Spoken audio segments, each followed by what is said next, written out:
मिथिलांचल का एकमात्र TV channel Mithila much news अब यूट्यूब पर भी।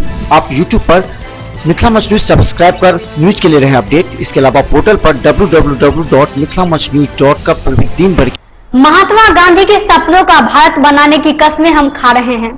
हमारे देश के प्रधानमंत्री नरेंद्र मोदी स्वच्छता ही सेवा है का स्लोगन देकर लोगों को जागरूक करने का हर संभव प्रयास कर रहे हैं। जी हां, जिला से झंझारपुर अनुमंडल तक लोग झाड़ू लगाकर साफ सफाई का फोटो खिंचवा रहे हैं और उस फोटो को फेसबुक एवं अन्य सोशल साइट पर डाल रहे हैं और हजारों की संख्या में लाइक पाकर लोग काफी खुश भी हो रहे हैं।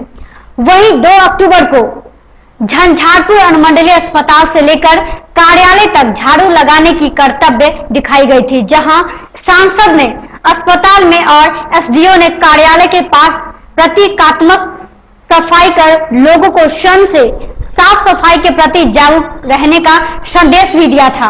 लेकिन इन सबों के बीच स्थित ललित कर्पूरी स्टेडियम में फैली गंदगी की ओर किसी का ध्यान नहीं जाना पड़ रहा है। ये आश्चर्य की बात है।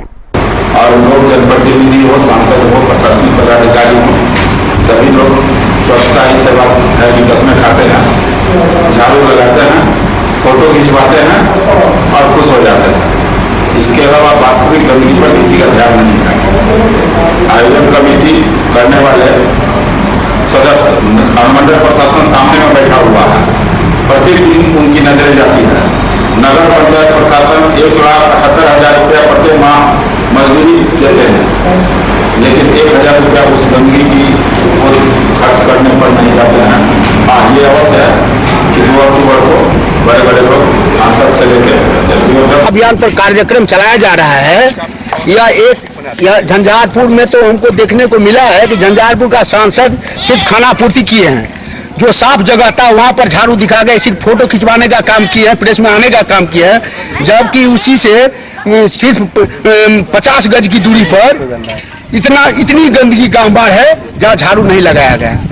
मेरा कहना है कि इन सांसद का, झंझारपुर लोकसभा सांसद का यह सभा अभियान के लिए जो संकल्प लेते हैं और अभियान शुरू करते हैं, इनके मन के अंदर में जितनी गंदगी है उसको तो सबसे पहले साफ करें। सांसद महोदय को क्या आपने अवगत कराया गंदगी के बारे में? मैंने